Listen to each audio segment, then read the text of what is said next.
بسم اللہ الرحمن الرحیم۔ السلام علیکم ورحمۃ اللہ وبرکاتہ۔ ایک شخص تھا تو غریب لیکن انتہائی خوش بخت تھا۔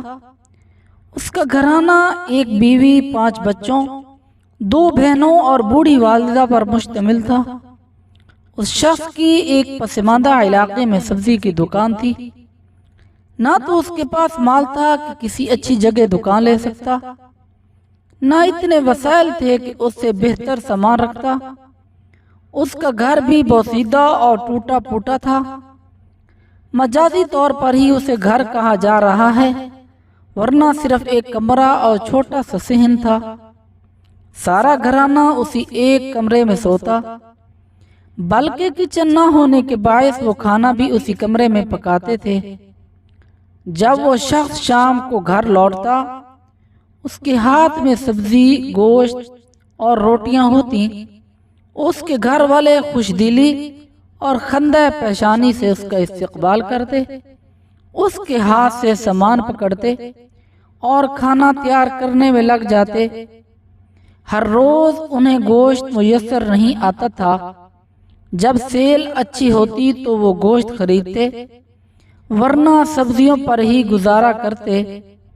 ان کے پڑوس میں اعلیٰ عدلیہ کے ایک قاضی صاحب رہائش پذیر تھے۔ وہ اس خاندان سے بہت متاثر تھے کہ یہ لوگ غربت اور تنگی کے باوجود انتہائی صابر و شاکر تھے۔ قاضی صاحب اکثر ان لوگوں کی مثال دیتے کہ میں نے زندگی میں ان سے زیادہ سعادت مند گھرانہ نہیں دیکھا۔ جب شام کو صاحب خانہ دکان سے لوٹتے ہیں تو سب گھر والے پرجوش انداز میں اس کا استقبال کرتے ہیں۔ اس موقع پر اکثر ان کے گھر سے حمد و ثنا کے کلمات کی آوازیں آتی ہیں۔ میری یہ خواہش ہوتی ہے کہ میں اس خوش نما منظر سے محفوظ ہو سکوں۔ پھر یہ لوگ کھانا تیار کرتے ہیں اور بڑے برتن میں ڈال کر سب مل کر کھاتے ہیں۔ ان کے کھانے کا اختتام بھی اللہ تعالی کی حمد و ثنا اور مسنون دعاؤں پر ہوتا ہے۔ آخر میں یہ اپنے بوسیدہ لیکن صاف ستھرے بستروں پر بڑی خوشی اور قناعت کے ساتھ آرام کرتے ہیں۔ یہ کسی بڑے دنیاوی مال و متاع کی تمنا نہیں رکھتے تھے۔ ان کی صرف یہی خواہش تھی کہ صحت و عافیت کے ساتھ ان کی زندگی گزرتی رہے اور انہیں کسی انسان کا محتاج نہ ہونا پڑے۔ موسم خزاں کی ایک شام تھی۔ یہ لوگ حسب معمول اپنے سربراہ خانہ کے منتظر تھے۔ دروازے پر دستک ہوئی۔ ان لوگوں نے دروازہ کھولا تو سامنے 3-4 پولیس والے کھڑے تھے۔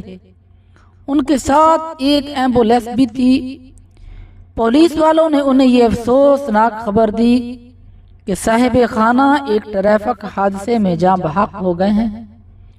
ہوا کچھ یوں کہ اس شخص نے شام کے وقت اپنی دکان بند کی، پڑوس میں قصاب کی دکان سے گوشت خریدا، نان بائی سے روٹیاں لیں اور سبزیوں کا تھیلا، گوشت اور روٹیاں لے کر گھر کی طرف چل پڑا۔ سڑک عبور کرتے ہوئے ایک تیز رفتار گاڑی نے اسے کچل دیا اور یہ بیچارہ موقع پر ہی جاں بحق ہو گیا۔ اس دل خراش سانحہ کی وجہ سے قرب و جوار کے لوگ بھی جمع ہو گئے۔ انہوں نے متوفی کی تجہیز و تکفین کا بندوبست کیا۔ اگلے دن صبح کے وقت اس کی نماز جنازہ ادا کر کے اسے دفن کر دیا گیا۔ سارے گھر کی کفالت کا انحصار اس اکیلے شخص کی آمدنی پر تھا۔ اب سب سے بڑا مسئلہ یہ تھا کہ گھر کیسے چلایا جائے۔ اس شخص کے سب سے بڑے بیٹے کی عمر 15 سال تھی۔ یہ ہائی سکول میں زیر تعلیم تھا۔ اس نے تعلیم کو خیر بات کہہ دیا اور اپنے باپ کی دکان کھول لی۔ زندگی پھر اسی روٹین سے گزرنے لگی، لیکن اب ان کی مسکراہٹیں غائب ہو چکی تھیں۔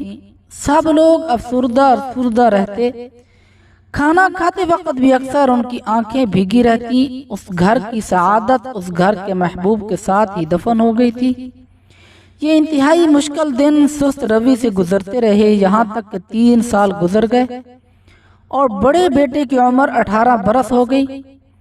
ایک دن اچانک اسے حکومت کی طرف سے فوجی خدمات کے لیے طلب کر لیا گیا۔ والد کے بعد گھر کا سارا انحصار اسی لڑکے پر تھا۔ گھر والے پھر بہت پریشان ہوئے کہ اب کیا کرنا چاہیے۔ وہ سب سوچ و بچار کرنے لگے، کیا دوسرے بیٹے کو سکول چھڑوا کر دکان پر بٹھا دیا جائے؟ ایسی صورت میں اس کی تعلیم کا کیا بنے گا؟ اگر وہ اپنی تعلیم جاری رکھتا ہے تو گھر والوں کا گزارا کیسے چلے گا؟ بہت زیادہ سوچ و بچار کے بعد وہ اس نتیجے پر پہنچے کہ انہیں یہ گھر فروخت کر دینا چاہیے تاکہ اپنے بڑے بیٹے کی جبری فوجی خدمت کے عوض میں پیسے جمع کروائے جا سکیں۔ یہ لوگ عراق میں رہائش پذیر تھے۔ وہاں یہ قانون تھا کہ ہر گھر سے ایک نوجوان کو حکومت زبردستی فوج میں بھرتی کر لیتی اور اس پر معاوضہ بھی کچھ نہ دیتی تھی۔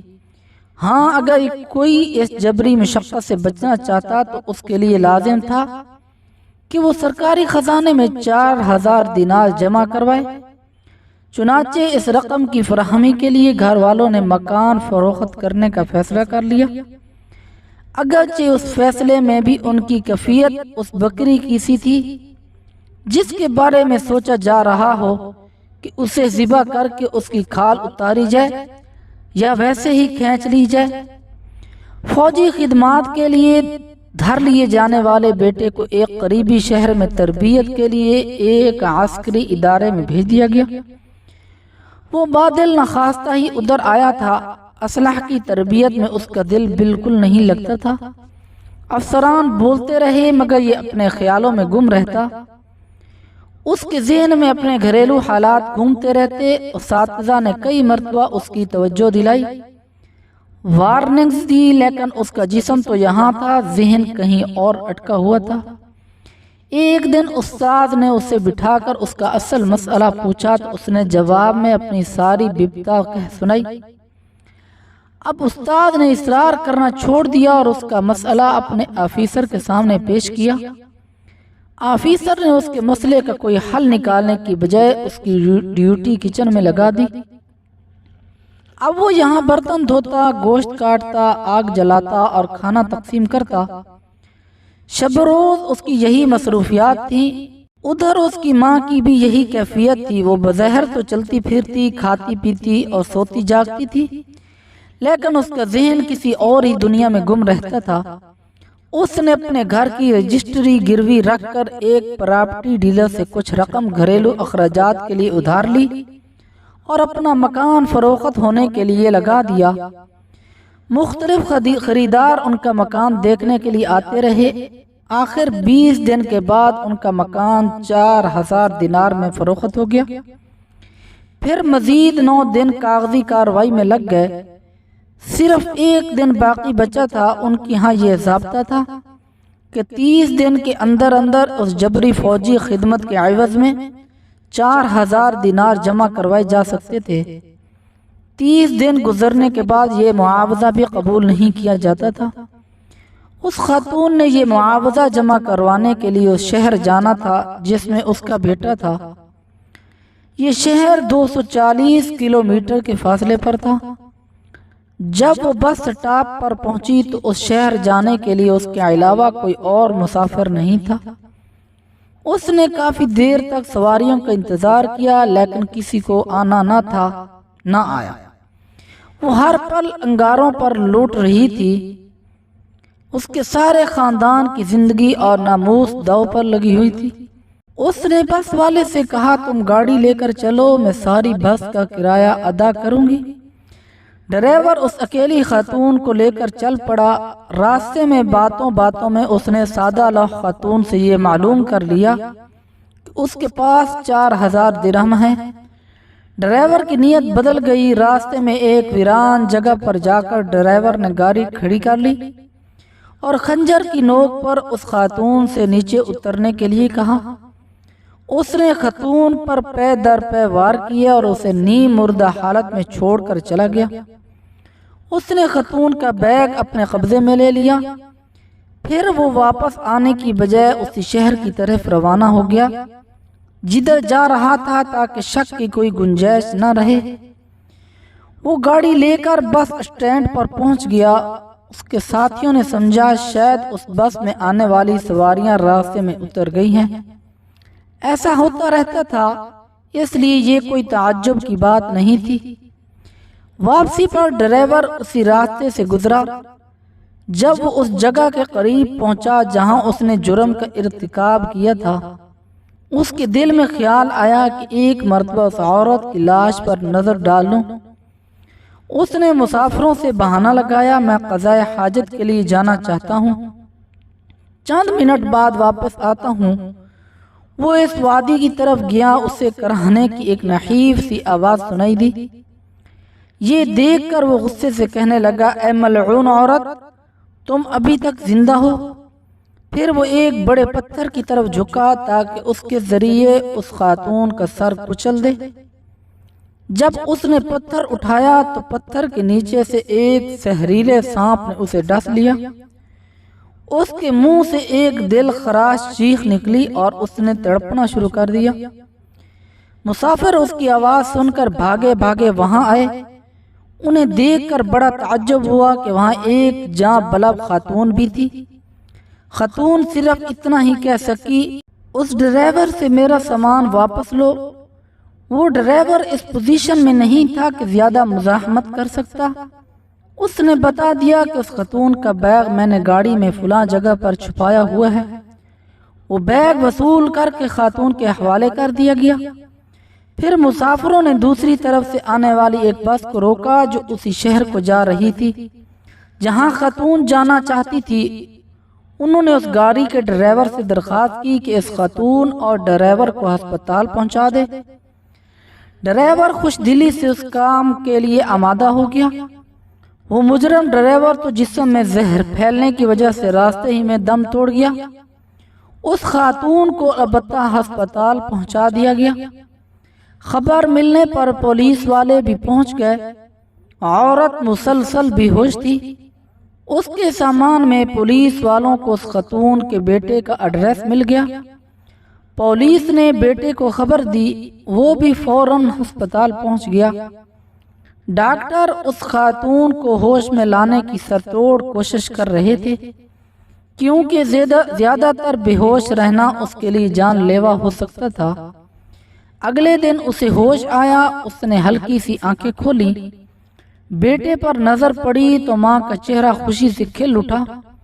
اس نے اپنے بیٹے سے صرف اتنا کہا، بیٹا میں رقم لے آئی ہوں، جبری فوجی خدمات کا معاوضہ ادا کر کے فوری رخصت حاصل کر لو۔ پھر اس پر غنودگی سی طاری ہو گئی۔ لڑکے نے وہ رقم جمع کروا دی اور اسے اجازت مل گئی۔ اس خاتون کی حالت آہستہ آہستہ سنبھلنے لگی۔ ایک دن آیا کہ وہ ہسپتال سے مکمل صحت یاب ہو کر فارغ ہو گئی۔ اس واقعہ کی شہرت ہر طرف پھیل گئی۔ اس واقعہ میں اللہ تعالیٰ کی قدرت کے کئی مظاہر تھے۔ ڈرائیور پہلی مرتبہ اسے نیم مردہ حالت میں چھوڑ گیا۔ واپسی پر اگر ڈرائیور وہاں نہ رکتا تو شاید کسی کو اس خاتون کے بارے میں بالکل پتہ نہ چلتا، کیونکہ اس وادی کی طرف کوئی جاتا ہی نہ تھا۔ زہریلے اور موذی جانوروں کی وجہ سے چرواہے بھی ادھر کا رخ نہیں کرتے تھے۔ اس عورت کی آواز اتنی نحیف تھی، کسی کو سنائی نہ دیتی۔ اگر ڈرائیور سانپ کے ڈسنے سے اتنی زور سے نہ چیختا تو کوئی اس عورت تک نہیں پہنچ سکتا تھا۔ اگر اس عورت کو اسی شہر میں جو اس کی منزل تھی نہ پہنچایا جاتا تو وہ اپنے بیٹے تک نہ پہنچ پاتی۔ اگر اسے چند لمحوں کے لیے ہوش نہ آتا تو وہ اپنے بیٹے کو یہ نہ بتا پاتی کہ رقم کا انتظام ہو گیا ہے۔ نتیجتاً اس کے بیٹے کو جبری فوجی خدمات سے رہائی نہ ملتی۔ یہ سب اس عالم و قدیر ذات کی تدبیریں تھیں کہ ہر گتھی سلجھتی چلی گئی۔ جب اس قصے کا چرچا ہوا تو یہ بات ان کے سابقہ پڑوسی جج صاحب تک بھی پہنچ گئی۔ انہوں نے اپنے دوست و احباب اور محلہ داروں سے کہا کہ ضرورت اور آزمائش کی اس گھڑی میں ان لوگوں کی مدد کرنی چاہیے۔ ان لوگوں نے پیسے اکٹھے کر کے ان کا مکان خریدنے والے شخص سے رابطہ کیا۔ اس تک بھی یہ واقعہ پہنچ چکا تھا۔ وہ بھی خوشی خوشی یہ مکان واپس کرنے پر تیار ہو گیا۔ رقم اتنی جمع ہو چکی تھی کہ 4000 دینار جمع کروانے کے باوجود 3000 دینار بچ گئے۔ اس رقم کے ذریعے مکان کی حالت کو بہتر بنایا گیا۔ لڑکے نے دوبارہ والد کی دکان سنبھال لی۔ اب صورتحال بدل چکی تھی۔ اس کے پاس دور دراز سے گاہک آنے لگے تھے۔ ہر وقت خریداروں کا تانتا بندہ رہتا۔ کچھ عرصے بعد اس نے اپنی دکان نسبتاً بہتر جگہ پر منتقل کر لی۔ اس کا کاروبار خوب نکلا۔ اب زندگی بڑی آسودگی سے گزر رہی تھی۔ عسرت و تنگی میں بھی وہ لوگ اللہ کے ذکر اور شکر کو نہیں بھولتے تھے۔ اب آہستہ آہستہ فراخی آ رہی تھی تو اب بھی وہ سپاس گزاری کے جذبے سے سرشار رہتے تھے۔ کئی سال گزر گئے۔ ان کے بچے یکے بعد دیگرے تعلیم سے فارغ ہونے لگے۔ ایک بیٹا انجینئر بن گیا، دوسرا ڈاکٹر اور تیسرا آرمی افیسر بن گیا۔ اب ان کا کھانا صرف چائے روٹی یا روٹی اور سبزی نہیں ہوتی۔ حالات اب ایسے نہیں رہے کہ انہیں کبھی کبھار گوشت میسر آتا ہو۔ ان کے دسترخوان پر انواع و اقسام کے کھانے ہوتے ہیں۔ یہ خاندان لوگوں کے لیے بہترین مثال ہے کہ یہ لوگ تنگی اور فراخی کسی حال میں بھی اللہ تعالی کو نہیں بھولے۔ سن 1385 ہجری میں ایک وقت ایسا بھی آیا کہ یہ خاندان دجلہ کے کنارے بغداد کے بڑے پل کے قریب ایک بہت بڑے محل نما گھر میں منتقل ہو گیا۔ اب یہ خاندان 4 خاندان بن چکے تھے۔ تینوں بڑے بیٹوں کی شادیاں ہو چکی ہیں۔ اللہ تعالی نے انہیں اولاد کی نعمت سے بھی نواز رکھا ہے۔ اب بھی اس گھر کے سب افراد محبت و احترام کے اٹوٹ رشتے میں جڑے ہوئے ہیں۔ کبھی انہیں ایک دوسرے سے شکایت پیدا نہیں ہوئی۔ والد کی وفات سے لے کر ان کی والدہ ہی گھر کی سربراہ رہی ہیں۔ گھر کا ہر فرد ان کی رائے کا بے حد اہتمام کرتا ہے۔ اس سب کے سب اہم نقطے کی طرف توجہ دلانا چاہتے ہیں۔ اس خاتون سے پوچھا گیا، جب ڈرائیور نے خنجر کے پے در پہ وار کر کے آپ کو ایک ویران بیابان میں پھینک دیا تھا، اس وقت آپ کی کیفیت کیا تھی؟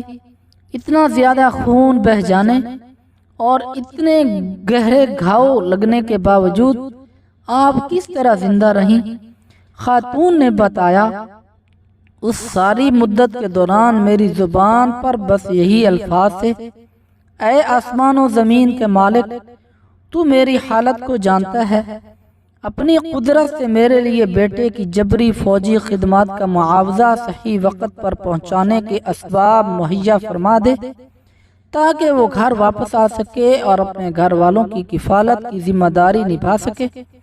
اللہ تعالی نے اس خاتون کی دعا قبول فرما لی۔ اس کا مال و اولاد دونوں اس سے دوبارہ مل گئے۔ مالک حقیقی نے اس کے دشمن سے انتقام بھی لے لیا اور ان کی تنگی و عسرت بھی فارغ البالی اور آسودگی میں بدل دی۔ سچ فرمایا اللہ کے رسول صلی اللہ علیہ وسلم نے، اتقی دعوت المظلوم فإنہ لیس بینہا وبین اللہ حجاب، مظلوم کی بد دعا سے بچ کر رہو کہ اس کے اور اللہ کے درمیان کوئی رکاوٹ نہیں ہوتی۔